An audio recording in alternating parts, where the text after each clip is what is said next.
வணக்கம் மாணவர்களே, உங்கள் எல்லோரையும் ரோஜா தோட்டம் சேனலுக்கு அன்போடு வரவேற்கிறேன். சுமதியின் ஊரில் பாடத்தில் கொடுக்கப்பட்டிருக்கும் புத்தக பயிற்சி வினாக்களுக்கான விடைகளை பார்த்து கொண்டு வருகிறோம். அந்த பாடத்தின் தொடர்ச்சியை நாம் இந்த காணொளியில் காணலாம். கற்றல் பயணம். குறிப்புகளை படித்து கட்டங்களை நிரப்புக. என்னென்ன குறிப்புகள் கொடுத்திருக்காங்க? நூலகம், பூங்கா, தீயணைப்பு, காவல் நிலையம், மருத்துவமனை. முதல்ல இடமிருந்து வலம். 1. பரிசோதனை. பரிசோதனைனா என்ன வரும்? இங்க கொடுக்கப்பட்டிருக்கிற குறிப்புல பார்க்கணும். மருத்துவமனை. 1க்கு நேரா மா இருக்கு பாருங்க, மருத்துவமனை எழுதிட்டோமா? அடுத்தது 2. அமைதியாக படிக்கும் இடம். கொடுக்கப்பட்டிருக்கும் குறிப்பிலிருந்து எதை எழுதலாம்? நூலகத்தை எழுதலாம். 2க்கு நேரா அவங்களே கொடுத்துட்டாங்க, நூலகம் எழுதிக்கலாம். அடுத்தது 3. 101உடன் தொடர்புடைய நிலையம் எது வரும்? தீயணைப்பு. தீ அவங்களே கொடுத்துட்டாங்க, தீயணைப்பு எழுதிடலாம். அடுத்தது 5. பொழுதுபோக்கு. குறிப்புகளை பார்க்கும்போது எது வரும்? பூங்கா வரும். பூ அவங்களே கொடுத்துட்டாங்க, பூங்கா எழுதிடலாம். அடுத்தது மேலிருந்து கீழ், பொதுமக்கள் பாதுகாப்பு. 4. பொதுமக்கள் பாதுகாப்புன்னும் போது கொடுக்கப்பட்ட குறிப்புகளில் இருந்து எதை எழுதலாம்? காவல் நிலையம். அவங்களே கொடுத்துருக்காங்க, காவல் நிலையம் எழுதிடலாம். அடுத்தது வாய்மொழி வினா. அவசர உதவி எண்களை எந்த சூழலில் பயன்படுத்தலாம்?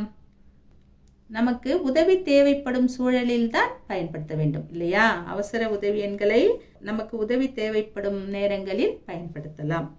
அதாவது சம்பந்தப்பட்ட உதவியா இருக்கணும். இப்ப தீ பிடிச்சிச்சுன்னா தான் தீயணைப்பு வண்டியை வர வைக்கணும். உடம்பு சரியில்லை, எமர்ஜென்சின்னா தான் ஆம்புலன்ஸை வர வைக்கணும். சரிங்களா? அந்த மாதிரி.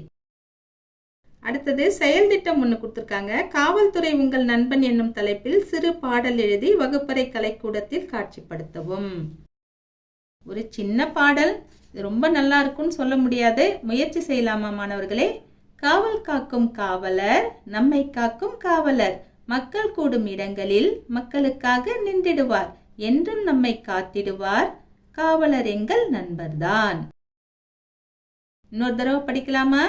காவல் காக்கும் காவலர், நம்மை காக்கும் காவலர், மக்கள் கூடும் இடங்களில் மக்களுக்காக நின்றிடுவார், என்றும் நம்மை காத்திடுவார், காவலர் எங்கள் நண்பர்தான்.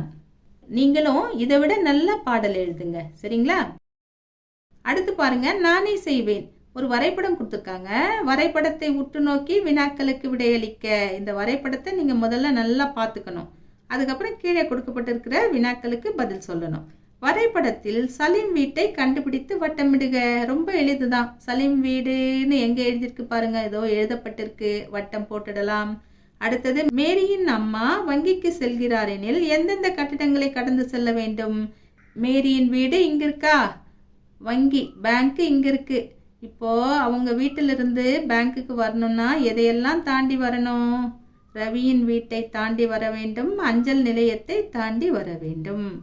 விடை ரவியின் வீடு, அஞ்சல் நிலையம். அடுத்தது, ரவி, சலீம், மேரி மூவரும் மாலை நேரத்தில் அவரவர் வீட்டிலிருந்து விளையாட்டு மைதானத்திற்கு செல்கிறார்கள். யார் முதலில் மைதானத்தை அடைவர்?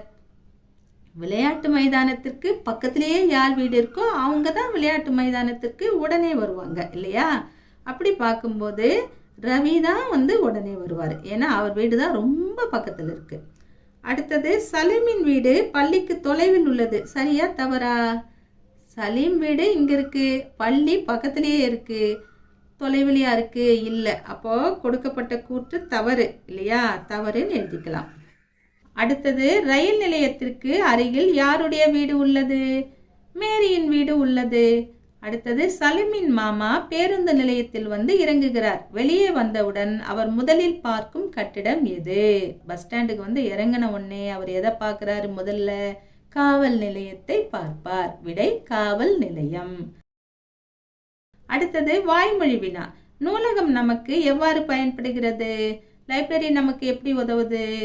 வாசிக்கும் திறனை அதிகரிக்க பயன்படுகிறது, அறிவை வளர்க்க பயன்படுகிறது. மாணவர்களே, இன்று நாம் சுமதியின் ஊரில் பாடத்தில் தரப்பட்ட புத்தக பயிற்சிகளுக்கான விடைகளை பார்த்தோம். நாம் வேறு பாடத்தோடு மீண்டும் சந்திக்கலாம். டாடா, பாய்.